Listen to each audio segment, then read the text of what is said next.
expect TB and Sam's jungle all game long coming up here. So hopefully for Sam's, he can pull it together and hold it up for his team. I thought Scary was doing a great job on Kabum, but they're going to trade him in for Samsk. We'll see if he's got any chops here. Looks like Sejuani duty. Yeah, right. We're underway. You guys just keep it going. Thank you, Rude Dude. And, you know, no big surprise there. You know, we saw the same thing when NL came in, and they kind of put him on Sejuani duty. You bring in that new jungler. You keep it simple, back to basics, engage, tank, frontline. Nothing too crazy here for Samsk on Sejuani. And Raven is going to get that kite that has been so good for him. But Rusty will get that counter pick. Does pick up the Zaya and a Poppy coming through as well. Yeah, give us the Renekton for Lonely. Locks it in. Good stuff. That's what we like to see. Still need something to support Raven on this Kai'Sa. Raven getting Kai'Sa already enormously encouraging for Kabum's chance of victory. Raven on Kai'Sa has been their best chance of victory all split long. Their only victory being with that Kai'Sa. I think he's like 1-5 or something like that on the champion, but Lonely being on Renekton also really solid for him too. That is Lonely's best chance. We'll see if we can't get Jace or Crastel here. Definitely would be a lot of poke if they do pick up that Jace, if it is available. Fluxo hitting that Nautilus ban, of course, a very common combo alongside the Kai'Sa. Helps set up her passive very well, especially in lane.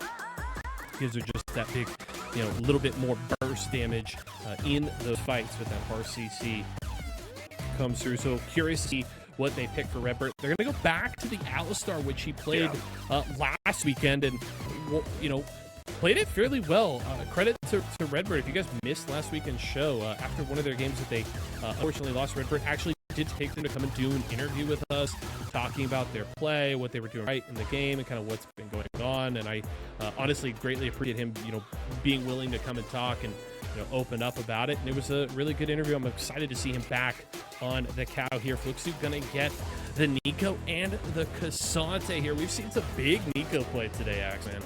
We certainly have, and it's with the Rel too, which they also picked up here.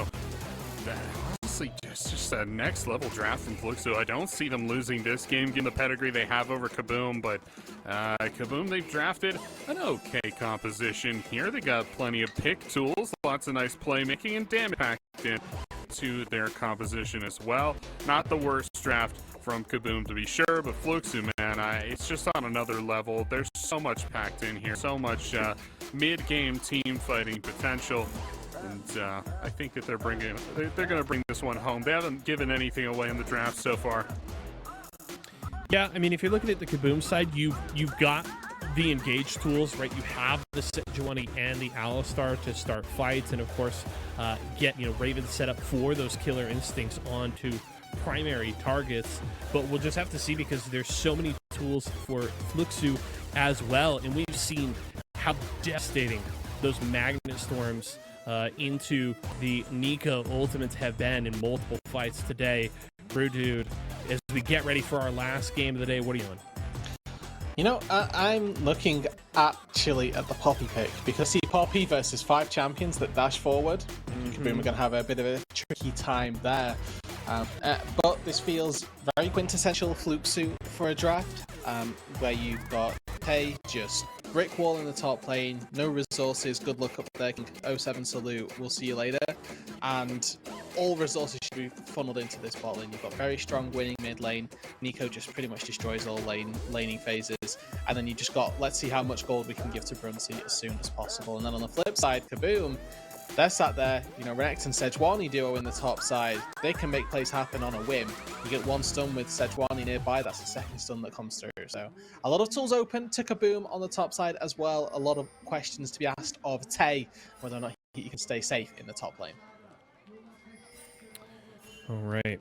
Thank you, Redude. We'll keep an eye on Tay and the rest of this lineup as they try to pick up their 11th win. And move a game ahead of INTZ. This win very, very important for Fluxo, because if they can get it done here, they completely control their destiny tomorrow. A loss here means that even beating INTZ or beating INTZ tomorrow, yeah, they still move on. But a loss, it gets funky. Fluxo wants to win. Yeah, they don't want to leave anything up to chance. Kabum only have to win one game to get out of the 10th too, so lots for them to win as well. Oh, Kabum! Getting more than one win in a split is probably good. Probably good, right? See what they can do here. Certainly haven't lost the game yet. But yeah, I think most people are probably cheering for Fluxo in this matchup. We said Thomas would live in Sam's. Yeah. We said Thomas would live in Sam's jungle. He hasn't opted to invade quite yet. Started up at the Raptors here. Could go Raptors up in the red side. They have dropped that ward up top side there. Is that a control ward? Nah, I'm just losing it. Never mind. It's all right. It's all right. Last game of the day. A quick peek at the records for the Fluxo members on these different champions. Been a tough run for Tay on that Cassante, but JoJo's been very, very good. 3 wins, 1 loss on this rel. Meanwhile, it is what it is for Kabum. If you only have 1 win all split long, you're not going to have a lot of wins on whatever champions you're playing. But the Ari and the Kaisa were played in their 1 win this split against Liberty. So looking at this bottom lane, of course, Max Raven, the Kaisa has been, that pick for him here in the back half of the split. Will have a tough test, though, against Bruncey's Zaya. Certainly will. He's got lots of CC going for him, lots of good mobility, too. Engage onto the Zaya will be important in the mid-game. They've got all the tools they need to win. Just got to make sure they don't lose it all here in the early game, and they haven't lost it again yet. Lonely dominating up top side as well. I don't know why we keep picking Santi into Renekton. I don't know. That's the kind of thing that I hope, whoever is going to represent Brazil at Worlds needs to learn these lessons, because it seems like they think they can get away with it here, but you're not going to get away with that on an international stage when you're playing against some of the best top laners in the world. And with the way things are shaping up, we're going to send a very good top laner to Worlds, right? It's looking a lot like maybe FNB or Robo, but it's going to be taking some players to take advantage of that. Lonely on the run here, has to flash away, and Samsk is here to try and support, but is going to get taken down, unfortunately. First blood goes to Desamas as Samsk trying to protect his top laner gets taken down. Honestly, it seems like kind of his role. Another fight on the bot side. Good headbutt pulverizer onto Bruncey from Redbird. Is going to force out the cleanse there from the Zaya. And good little 2v2 skirmish there for the Kabum bottom lane. Lots of good damage onto Bruncey too. This is pre-6, so nothing Bruncey can really do about it. Just got to land the feathers. Another headbutt pulverized there onto JoJo. But the feathers doing a lot of work. Ignite's going to come through. The stun onto JoJo there. But they do get the kill. Flash in. Raven is going to finish off JoJo. No summoner spells there for the Fluxo bot, support. It's a 1-for-1 trade. Raven's still level 3. Bruncey could conceivably fight here. Doesn't have any summoner spells though. Sam's going to get maybe caught out. Not sure of House. That's not House. That's the club. Yeah. Okay. Cool. Nice. Good. I'm glad I figured it out. Eventually. Yeah, I got there in the end. Meanwhile, back to the top lane, Desamas, considering getting in here, does have double buffs. Lonely has no idea. The charge in, and Desamas just wants to cancel. The slice and dice holds till he thinks that cooldown might be up. Good damage there.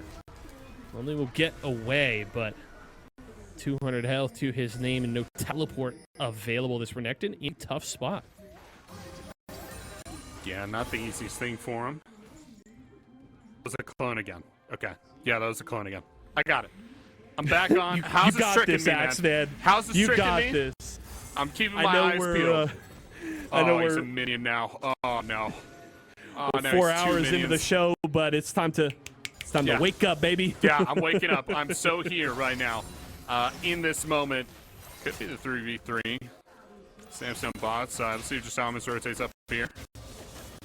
Rempert wants this headbutt pulverize. He can get it. This is an easy gank for the Sejuani. And knowing that Zaya doesn't have that Feather Storm means she's so much less safe, but the opportunity doesn't come through. Samsk goes for the recall. The Samus will go up and clear out a ward. If they went for that late engage, things could have gotten really hairy with the Samus coming up. Good of you. He's going to break open bot lane. They'll help him with the dragon. Dragons haven't meant too much today. I think we only saw one team win with the Dragon Soul. And Furia notably ignored the dragons most of the game and were very okay. Kind of dominated that game, though. Fight. Yeah, we are going to get a fight here, though, at this Drake. A lot of initial damage there onto Redbird. Has to back away. No ultimate available means this cow much squishier than he would prefer. Fluxo backing away, though. They don't all in to try and finish off the kill. Don't want to get caught and give something back. Charm Ball from Crastiel will not land. And they'll clear out some shin, and Fluxo able to stall things out. Meanwhile, Tay on the top side able to pick up their little tower plate, a little bit of CS, feeling fine. Yeah, feeling real good. One of these is the clone. It's that one. No, that was... Oh, okay. All right, fine. That's fine. Everything's fine. That was the real House. House is getting me, man. I don't think anybody else has used the clones like this. Which is pretty interesting. Crastiel top side now with the Ahri. They're going to swap the lanes all around. Really messing me up. Yeah, I guess Lonely decides he wants to be in the mid lane now. Yeah, they're going to go for a lane swap here. I don't know that Lonely is going to have a much better time in this lane, but Crastiel into Tay probably feels fairly nice. That Ahri into the Cassante, but it looks like they're just going to switch right back here, so not sure what the thought process was there, but Crastiel back to the mid lane, spots the clone, not all that work. Come back in here and clear things out. Taking a quick check just where we stand in CS. How's doing very well in this lane, up by about 20 CS. It's about a 10 CS lead for Raven, so despite no kills being picked up for the Kabum bottom lane, the pressure they've been able to apply with these Alistar combos has materialized in a minor CS lead at this point, as Tay possibly caught out here. Lonely is level 7, will hit the Dominus there and slices and dices in. Meanwhile, we're dueling in the bottom lane once again. Brunson gonna drop the Feather Storm, the Blade calling through. Good flash from Raven, but it's not nearly enough. He misses the Void Seeker, and Brunson finished him off.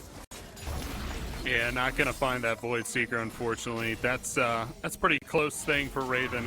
Fortunate result for him. Meanwhile, his team takes down the Rift Herald on the opposite side of the map, so not all is lost for Kabum.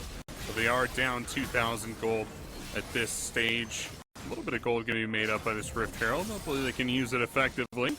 Sam's guy, I gotta say, just a report card on him so far. He seems like he's doing pretty well. So replay of this fight.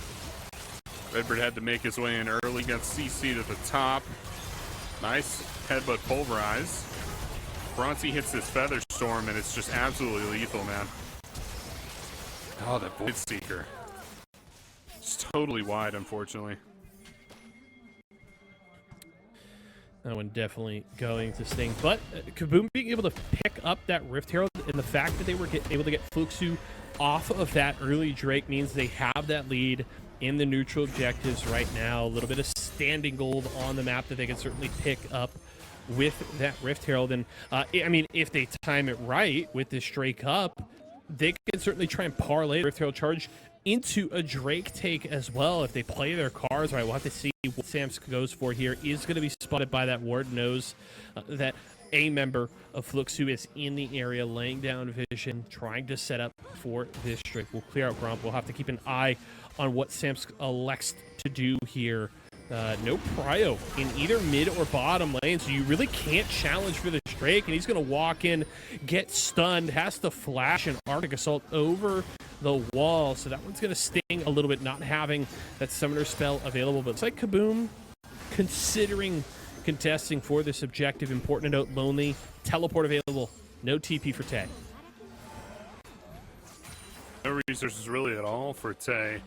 Unfortunately, not much left in the tank for Fluxo to really make a play here. Normally they'd be going for the dive, but it's pretty difficult with the setup Raven and Redbird have. This be the 3v3 potentially. And Fluxo is kind of they're slow playing this, so it really feels like Fluxo doesn't want the fight, right? If they were happy to take the fight here, they would have started the Drake and dared Kabum to come in and challenge them. But they're playing it slow. They really want to force him out of the areas. That's the Crastiel taken down, caught by the snare of House, comboed with the Samus, and that is mid laner down, and that's probably all Fluxo need to start this Drake. Certainly, they'll start it up, get the ball rolling there. This is the first Dragon of the game at 11.5 minutes. So, yeah, you said Fluxo's playing a little bit slower. I tend to agree. I mean, they don't have any objectives. I think it's the Rift Herald, right? Yeah. No, Kabum got it. Kabum got the Rift Herald. Nobody's got a Dragon yet. We're still trying to hit down turrets. So, yeah, much slower game. I mean, you go back to that Furia game, and the game was over, what, like 7 minutes from now? That's wild. Yeah, interesting to note, though, despite getting that kill mid and the priority that they've had in these lanes, Fluxo never elect to go for the Drake. They really wanted to find a high percentage play on that, didn't get drawn into any sort of fight, so they actually back out, and Kabum aren't able to pick it up. So despite some of the early struggles here for Samsk and Co., it's a 4-1 lead and kills for Fluxo. 2-0 neutral objectives. Rift Herald in the Sejuani's back pocket, as well as that Ocean Drake. So a solid start for the Kabum jungler. Yeah, and Jasamis not really invading Samsk as much as we had thought that they potentially would. Crastiel maybe in trouble here. That's a little flash over the wall from Jasamis, but nothing too much around the dive. Yeah, we really thought they would be just bullying Samsk on repeat, but he's avoided most of it and been able to get both the neutral objectives. Really positive start into CBLOL. Hopefully gives him a lot of confidence. Yep, and I mean, this to me feels like Fluxo recognizing that, one, you know, the biggest part of the game that Kabum has been shining in as of late is that they've been able to make plays in the early game, play a little aggressive, make things scrappy, and that's where they've kind of been able to build their leads. And, you know, we talked about Fluxo maybe playing down to the level of some of these lower teams, and this is Fluxo trying to refute that, saying, hey, we're not going to get drawn into the chaos. We're going to turn time. We're going to play slow, as Lonely will pick up a shutdown there onto Jasamis, so some good gold there, but Fluxo slowing the game down, and I think it's the right play here. Raven got a killer instinct away from trouble there with Fluxo. As Brunsey and Jojo have to back away. Sam's on his way. Red here on the flank. Flashes in for the headbutt, or excuse me, the pulverize. But Brunsey with the well-timed Feather Storm to get out of trouble. Costs Redbird his flash. And Kabum don't pick up the kill, but they do get a couple of key cooldowns out of the Fluxo bot laner. Yeah, again, Feather Storm's a big cooldown for him. Obviously, the flash off of Brunsey as well. It gives him, or it takes away a lot of playmaking potential from the Star 80 carry, so we want to have those tools going into the next couple fights. That's important. Rift Herald's up in 45 seconds. Another 2 minutes on the next Dragon there, too. So maybe Kabum continue to control neutral objectives. We'll have to see. Fluxo looks like they're making a considerable effort here to get up to this topside river and start to lay down some vision. 25 seconds until this Rift Herald does spawn. Jasamis is going to be able to pick up the Scuttle Crab at this time. And they're at least going to establish themselves. If they could take this mid-tier 1, it does open the door up very much for them to play for this second Herald. But without it, something tells me Fluxo will still play the slow game here. They'll at least wait until he has that Feather Storm back and available, and that might be the cue when they can go for this fight, but Kabum has already started it. They'll start it up. Jasamis has the ultimate, so can play for the Poppy ult. They're tearing it down to get in there. Yeah, Glacial Prison won't land on anybody, but it isn't going to much matter as that is a Lonely. secure on the Rift Herald, and Lonely getting a lot of sustain here. He is going to be hung out to dry by his team. Is a killing spree for Bunsey, but Kabum got what they came for.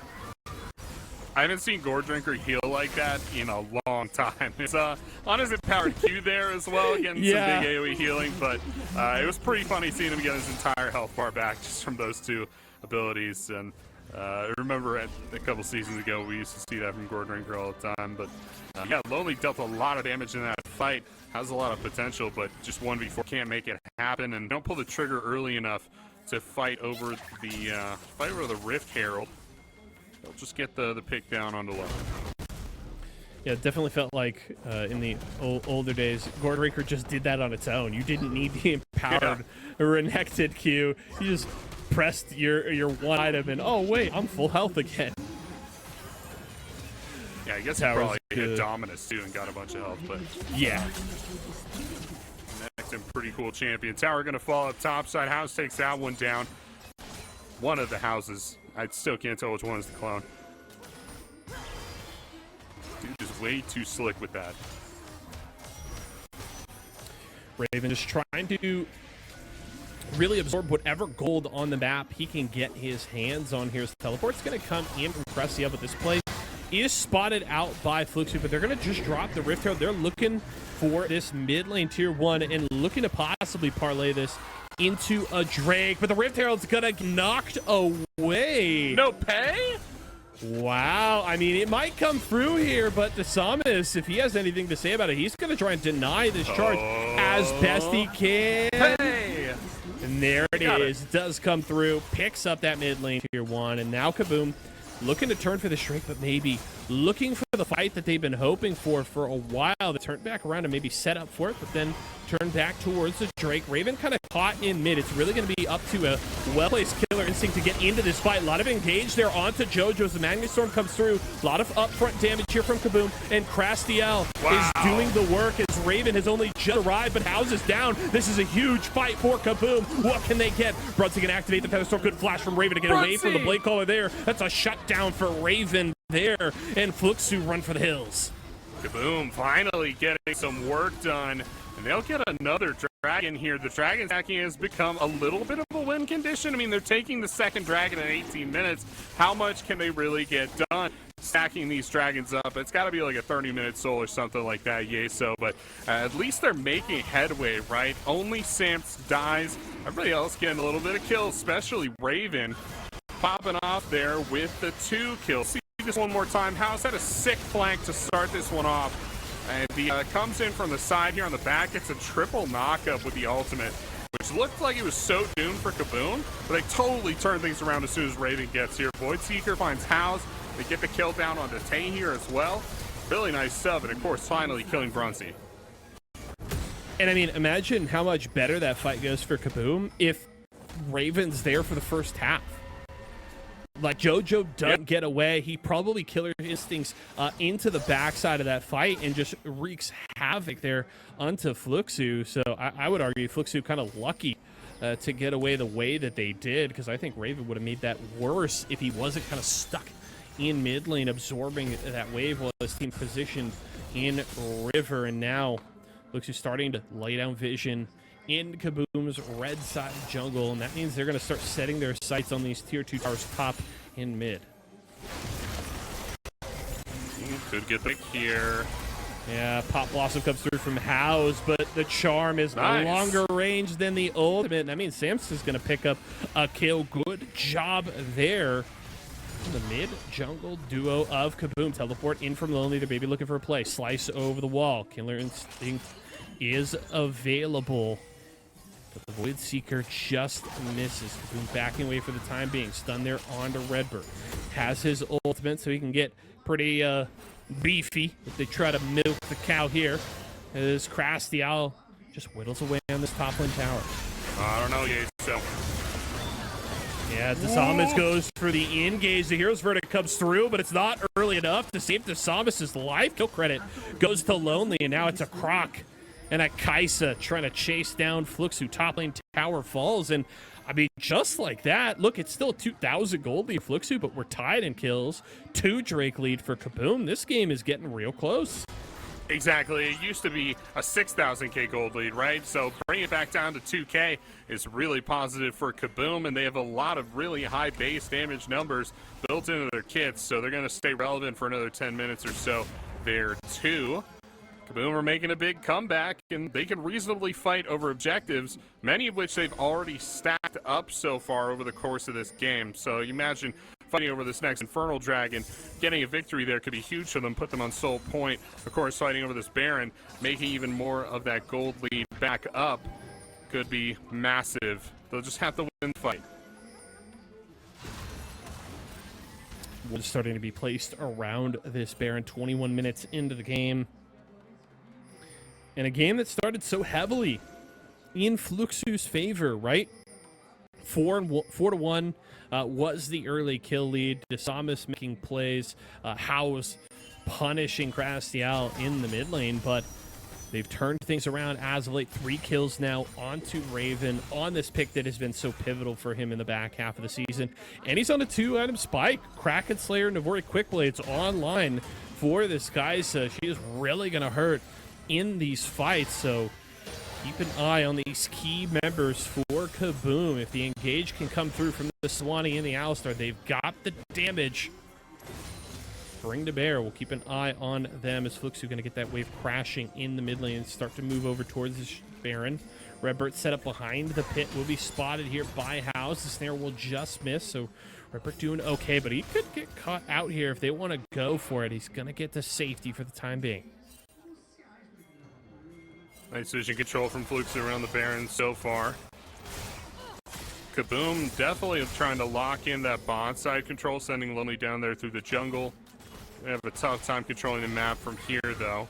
Fluxo are positioning really effectively. They got that core Death Ball 3 and solo laners in the side lanes. You gotta worry about what the effect of that House ult has on your team at this stage. You can't walk inches. Have to maintain vision control, and just really can't afford to get flanked by this Nico. You need to move as a unit, but also have to worry about individual spacing as well. If you're too clumped up, you're taking a bunch of damage from Featherstone, a bunch of damage from that Nico ultimate there too. You can also get a lot of you knocked away by Jasami's ult, so difficult positioning for Kabum. Both of these teams starting to set up around this Drake. It is an Infernal Soul this game. Is DeSamus going to get caught out there? Take does absorb the Glacial Prison, and Fluxo backs away for the moment. Tay gonna get in there, try to kidnap the Ahri as Crastial's in trouble, has to dash using the ultimate, also costs him his flash, but here comes the team. Raven to look to the fight once more, but a lot of upfront damage there as DeSamus is gonna go down. Pop Blossom catches too, but Raven's still alive. Now Brunsey stepping forward, Samsk is down, can they turn this? Redbird gonna get shredded here, looking for Raven as well. What can Raven do? The 80 carries trade, but it's still a win for Fluxo as only Lonely remains. Lonely, feeling pretty lonely in that play as the rest of his team is dead. This will be the first dragon for Fluxo. They break up the dragon domination from Kabum, and that fight started so well for them. They just couldn't cut through the front line, dumped a bunch of resources into Tay and into DeSamus at the top of the fight. Wasn't enough to bring down Tay, and Fluxo were able to flip this fight on its head. They catch out Crastial and the Ahri. Crastial takes a bunch of damage, has to flash away. Raven critically just not there from the top of the fight. Once again, not able to free hit and then caught out by House's ultimate. They split the fight right down the middle of Kabum afterwards, and gets really hard to fight after that. Yeah, and it really just simply comes down to who House is catching with the Pop Blossom or Brunsey with that Featherstorm Blade Caller combo, right? If they're only hitting frontline, Kabum's winning, but as soon as Raven or Crastiel get caught in one of those ultimates, everything goes wrong for Kabum. So positioning is so key for Raven and Crastiel in these fights. They are bringing the damage to bear. They need to stay safe and avoid those big damage, hard CC moments here. Samps is going to step into this brush. The face check that we were talking about that really, really hurts. Here's Verticus just going to launch Brunzy out of this fight. He's going to be very late once again as Lonely is just getting shredded. He's going to get taken down. It's Brunzy picking up the kill, and Kabum has to run for the hills. Tay stepping forward confidently on this Cassante. 2-0-5. Fluxo wants to stay for the fight. Kabum thinks they have to go contest at this Baron, but it's just a lot of upfront damage. It's another push here. Shut down there onto Tay. It isn't going to matter, though. They're going to take down Samsk and Raven here as well. It's now Crastiel and Redbert versus the world. This is the Brunzy game we were looking for. 8-2-3. Absolutely dominant on this Xayah. I think he's had a lot of fun with over the last few weeks. Good to see him win on a pick like this and really show that MVP pedigree that we want to see from him. They take down the Baron, and this should be getting to the end for Kabum, Yeso.